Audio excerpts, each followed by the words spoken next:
E agora, você acompanha pela Rádio Rio de Janeiro o programa Estudo das Obras de André Luiz. Vamos refletir sobre o livro Mecanismos da Mediunidade. Produção e apresentação, Deusa Nogueira.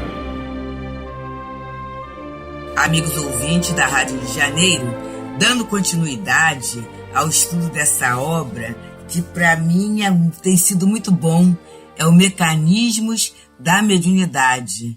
E nós vamos então, aproveitando, esse momento, pegar o capítulo 15, que fala sobre cargas elétricas e cargas mentais. E estamos no subtema correntes de elétrons mentais. Vamos ver como ele nos diz, como ele nos ajuda a pensar. E no programa passado, nós vimos o quanto uma leitura de uma página, de um livro, o quanto certas conversações, o quanto nós focarmos o interesse para esse ou aquele assunto, vai fazer uma correlação com as inteligências encarnadas e desencarnadas, criando para nós essa harmonia de cargas mentais. E é interessante, meus queridos, que às vezes essa harmonia é desarmonizadora, é deletéria, Quantas vezes, meus amigos, sem haver um fato material concreto, nós assim sentimos a perturbação, sentimos a desordem em função desses fluxos magnéticos, desses fluxos energéticos que naturalmente existem à nossa volta. Então, continua André Luiz nos falando assim: não nos propomos afirmar que o fenômeno da caneta tinteiro ou do aparelho eletrostático seja igual à ocorrência da indução mental no cérebro. Assinalamos apenas a analogia de superfície, para salientar a importância dos nossos pensamentos concentrados em certo sentido, porque é pela projeção de nossas ideias que nos vinculamos às inteligências inferiores ou superiores do nosso caminho. A gente vê, amigos, que esse assunto é sempre recorrente na doutrina. Por quê, meus amigos? Vamos pensar naquela obra Desobsessão de André Luiz. Há um momento no prefácio de Emmanuel em que ele diz que a obsessão ela crassa mais do que o câncer. Então, o processo obsessivo é algo muito grave na vida. E muitas vezes há uma inconsciência acerca dessa possibilidade. E a pessoa se vê enredada. Em algumas situações até a pessoa espírita, o companheiro espírita, o médium espírita, ele se vê enredado em situações calamitosas, sem perceber que está absorvendo essas ondas mentais. Quantas vezes o trabalhador espírita, ele entra nesse clima da desordem, da ansiedade, da inquietação, em função de não perceber essa indução, que às vezes vem por uma palavrinha que alguém manda de desagrado, ou muitas vezes até concordando com a gente. Eu tenho observado muito isso. Muitas vezes a expressão é de concordância, mas essa concordância gerando um transtorno no andamento de determinado setor, no andamento de determinado trabalho. Então, nós necessitamos dessa grande atenção. Nós necessitamos dessa grande vigilância. Nós necessitamos sair daquela posição vaidosa de pensarmos assim, mas comigo não vai acontecer nada. Porque, afinal de contas, eu sou trabalhador, eu estou no bem. A questão não é exatamente dentro desse perfil, É bem mais grave, é bem mais substanciosa a situação. E aí ele vem dizendo, e para estampar com mais segurança a nossa necessidade de equilíbrio perante a vida, recordemos que a maneira das correntes incessantes de forças que sustentam a natureza terrestre, também o pensamento circula ininterrupto no campo magnético de cada espírito, extravasando-se para além dele, com as essências características de cada um.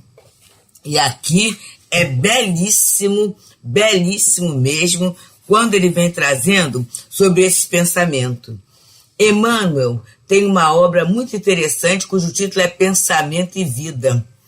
E ele fala como esse pensamento espelho da mente. E ele coloca a mente tal qual um lago. E o lago, ele vai refletir o quê? A luz ou a sombra, não é? A gente olhando um lago, a gente vai poder ver no dia de sol, a gente vai ver uma paisagem. Ou vai até se ver de um jeito.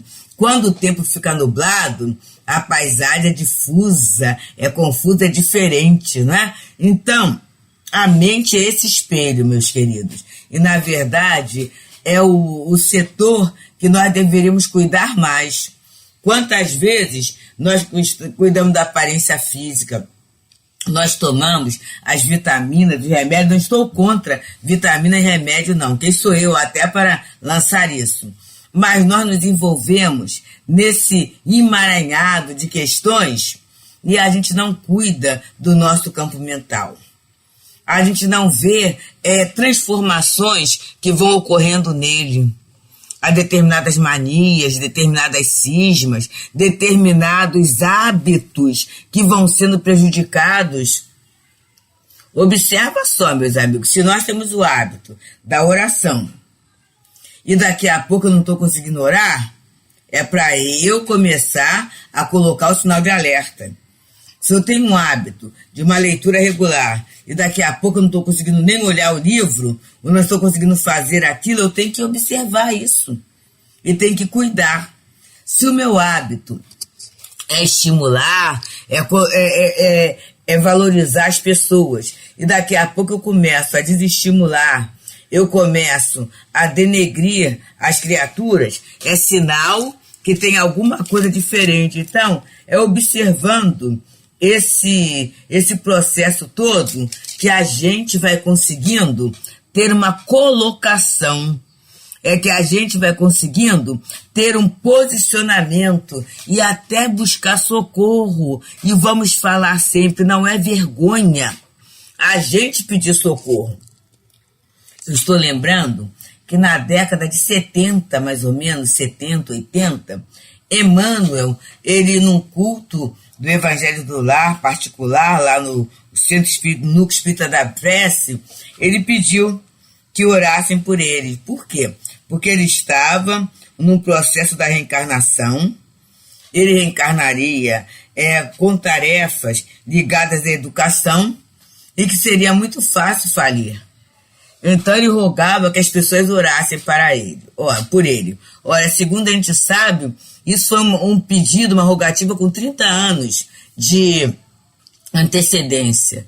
Algumas pessoas até falaram assim, isso aí é humildade dele, é bobagem, mas não é não, porque o processo encarnatório de Emmanuel vai ser igual ao processo encarnatório de todos nós, até sendo uma reencarnação mais complexa, com uma programação bem mais extensa, bem mais intensa, com uma abrangência muito maior.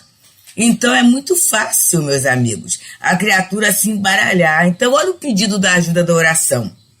E hoje o meio espírita tem a notícia da reencarnação do companheiro e tudo, e com certeza eu então, que sou uma das pessoas assim muito gratas, principalmente aquela série Fonte Viva, principalmente aquela série romanceada, né, do Há 2000 anos, tudo isso, sou muito grata, porque desde a minha juventude esse tipo de leitura encaminhou muito a minha mente para a aproximação do Evangelho de Jesus, para o cuidado com a conduta, para olhar o meu entorno e olhar o próprio planejamento, a valorização dos amigos espirituais.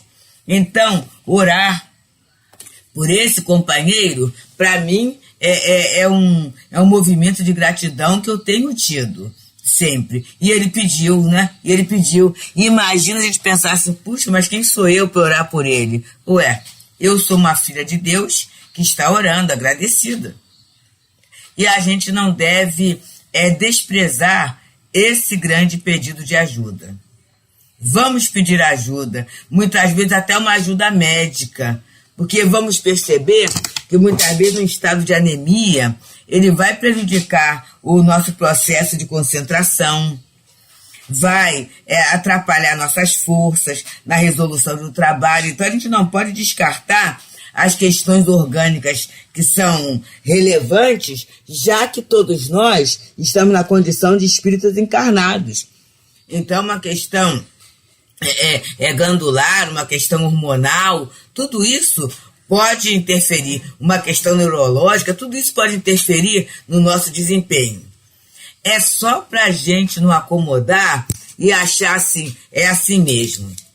É só para a gente não acomodar e falar assim, mas isso, as coisas são desse jeito mesmo, né? As coisas são assim mesmo, a gente vai vivendo desse jeito mesmo, e assim, e aí a gente vai acomodando, e muitas vezes até amimalhando questões que poderiam ser resolvidas de uma forma tranquila. Então, meus amigos, o convite para todos nós é esse. É a gente cuidar do nosso campo mental. Por quê? Porque nós temos necessidade de equilíbrio perante a vida. E o que é o equilíbrio? O equilíbrio não é insensibilidade, não.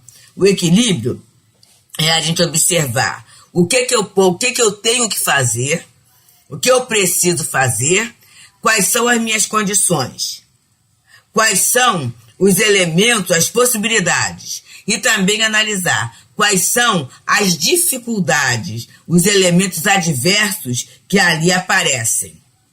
E a partir daí, eu tomar resoluções maduras.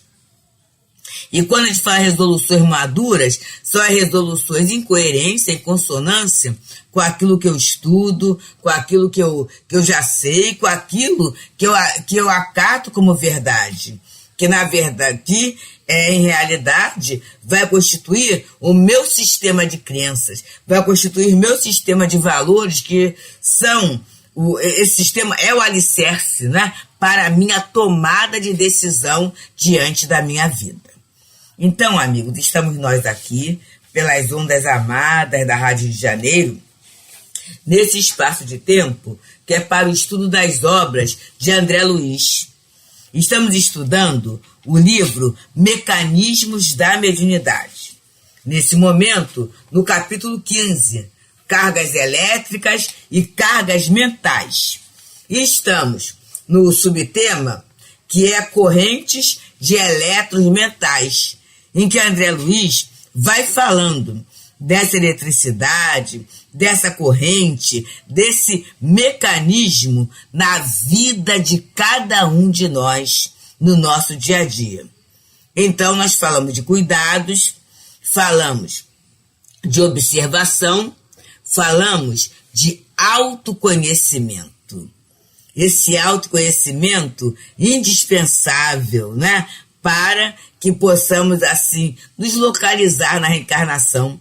Porque já vimos que, às vezes, a gente está um tantinho perdido diante da encarnação. Quantas vezes elegemos até outras pessoas ou outras personalidades que admiramos e queremos ter uma vida igualzinha. E aí a gente entra pelo campo da idolatria, né? E acabamos nos perdendo, porque aquela pessoa que nós admiramos, aquela pessoa que nós buscamos, ela teve o seu projeto, ela teve a sua participação, ela teve a sua programação, que com toda certeza é diferenciada da nossa. Mas muitas vezes, por não percebermos, não nos sentimos imersos nesse amor de Deus, nós assim diminuímos, menosprezamos esse projeto nosso. E a gente até pensa, será que a minha reencarnação foi planejada mesmo? Será que eu tenho alguém que se preocupa comigo, que se preocupou comigo? Ou eu reencarnei de qualquer jeito? Então a gente acaba entrando nessa faixa de não compreensão, né? De não sustentação. E isso com certeza vem nos atrapalhando muito ao longo da nossa caminhada, gerando o quê? O desequilíbrio. Que são, ao invés de eu elaborar o meu próprio comportamento, o meu próprio campo de pensamento, o meu próprio ideário, né? Eu acabo absorvendo e fazendo colagens que nem sempre são produtivas, que nem sempre me levarão ao equilíbrio, que em muitas ocasiões me levarão a navegar em campos de disfarces, com muitas máscaras, chegando até um momento que eu vou me perguntar assim, quem sou eu? Né? Aonde foi que eu me perdi? Qual é o papel, né, da minha vida? Qual é o papel da minha vida? Qual era, em verdade, a minha missão? O meu trabalho? Como é que isso ficava? Então, eu preciso parar muito, meus amigos. Todos nós precisamos parar e pensar, principalmente em alguns momentos em que parece, é muito claro, parece que o pensamento do outro, a agitação do outro, a insegurança do outro está nos envolvendo. Temos nossa insegurança? Temos sim. Mas às vezes a coisa exorbita e a gente começa a expressar questões que não nos pertencem. E aí alguém vai falar assim, mas aí onde está a caridade? A caridade está em eu me manter equilibrada para poder ajudar o outro. Porque senão, conforme diz o Evangelho, é um cego que anda, outro cego. Ambos vão cair no fosso. A gente sabe que para salvar alguém que está se afogando, muitas vezes a criatura vai ter que desistir do abraço e tem até técnica de salvamento em que vai ser necessário imobilizar o outro, tirar do outro a capacidade de manutenção, de movimentação, para que ambos não caiam, né, e não se afoguem. Então vamos pensar nisso no mar da nossa vida, no dia a dia da nossa vida. E continua André Luiz falando, queira ou não, cada alma possui no próprio pensamento a fonte inestancável das próprias energias. Então, olha que coisa belíssima, fantástica. Porque muitas vezes eu começo a me sabotar e muitas vezes eu começo a me auto-vampirizar. Sabe, eu olho uma tarefa e falo assim, mas isso é muito pra mim, eu não vou ter força não, eu não vou conseguir fazer não, a minha saúde não deixa. E muitas vezes isso não é uma autoavaliação não, é um autossabotamento. E nessa autossabotagem eu acabo minando as minhas energias. E a medicina psicossomática nos fala sobre isso. Quantas doenças nós criamos? Nós geramos, quantas doenças nós geramos ao longo do tempo da nossa vida? Quantas impossibilidades nós geramos? E aí muitas vezes até usamos de forma desastrada, dizendo que é o obsessor, que são os inimigos espirituais. E não é. Na verdade, como diz a música do nosso Alan Júnior, eu sou meu próprio espinho. Sou eu que estou fazendo isso. Então, agora eu posso me energizar sim. E quando não estiver com vontade de me energizar, que eu consiga orar. Vamos fazer uma prece? Vamos fazer uma prece sincera, uma prece boa. Vamos! E a partir daí vamos pedir. Eu estou lembrando de uma poesia de Maria Dolores, que virou até canção, né, que foi musicada, que é, né, Senhor, Deus do amor eterno, sabemos que nos renova por meio das grandes provas que abalam o coração. Por isso, aí tem um pedaço, né? Por isso nós te rogamos, não me retires da estrada, tanta vez atribulada de acesso à renovação. Estamos a suplicar-te acréscimo de energia nas lutas de cada dia, do amparo consolador. Necessitados que somos, rogamos-te amparo amigo, queremos viver contigo na luz do excelso amor. É uma música, eu não me atrevi nem a cantar, porque primeiro a voz não está tão boa e ia desafinar. Mas se vocês procurarem, vários corais, inclusive o Coroa Meege, né, canta essa música, que vamos suplicar esse acréscimo de energia, mesmo no momento da prova, em que a gente parece que vai definhando, que não vai dar certo. Vamos suplicar ao Pai esse acréscimo de energia. E aí ele continua nos falando: correntes vivas fluem do íntimo de cada inteligência a se lhe projetarem no halo energético, estruturando-lhe a aura ou fotosfera psíquica, à base de cargas magnéticas constantes, conforme a natureza que lhes é peculiar, de certa forma semelhantes às correntes de força que partem da massa planetária, compondo a atmosfera que a envolve. E aqui ele vem dizendo, essas correntes fluídicas, elas estão aonde, gente? Elas existem no universo, na psicosfera, está aí, o que a gente está mandando. E aí, a gente, né, sai do nosso íntimo, e essas correntes vão fazer o quê? O nosso halo energético, a nossa aura. E essa aura, essa energia, esse campo vibratório que vai nos identificar. Vai nos identificar com essas inteligências. Com as inteligências equilibradas, trabalhadoras, felizes, alegres,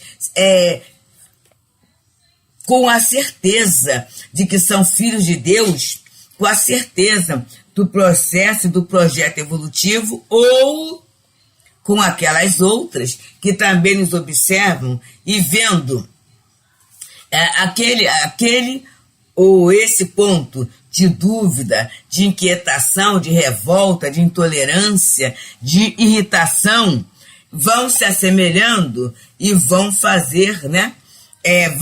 Vão fazer a expansão, o fortalecimento. E aí, olha só, gente, isso não vai ser só em nós. Vai além, né? É do nosso ambiente e vai constituir essa massa planetária. Nos lembramos de outra obra de André Luiz, Mensageiros e Missionários da Luz, em que eles falam da camada pardacenta que envolve o planeta. E essa camada, ela é formada, sabe por quê? Pelos pensamentos pessimistas que nós lançamos. Então, se muitas vezes eu parto num campo do egoísmo e falo assim, o mal que eu estou fazendo é para mim mesmo, mas nesse momento eu começo a caminhar um pouquinho mais. E eu estou vendo que eu estou interferindo no planeta.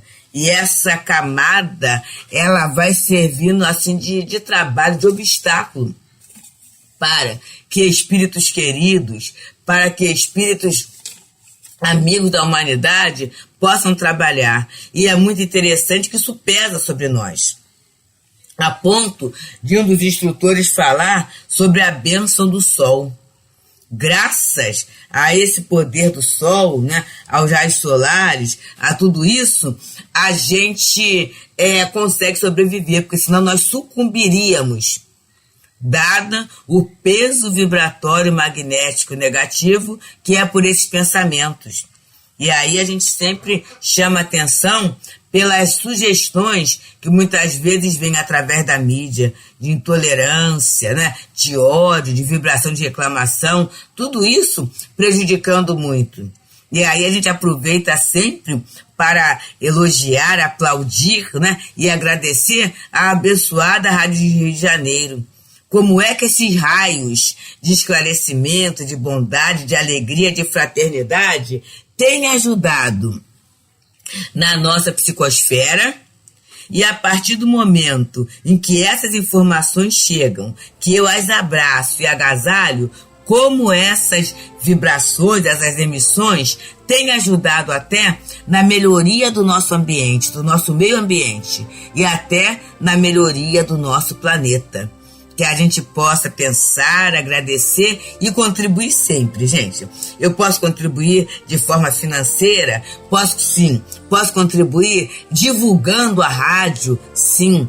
Posso contribuir dando os meus likes, né? O meu ok através do YouTube? Sim. Tudo é forma de contribuição para que a gente consiga divulgar cada vez mais a boa mensagem, a boa palavra, a boa corrente magnética positiva. Muita paz. A Rádio Rio de Janeiro apresentou o programa Estudo das Obras de André Luiz. Produção e apresentação, Deusa Nogueira.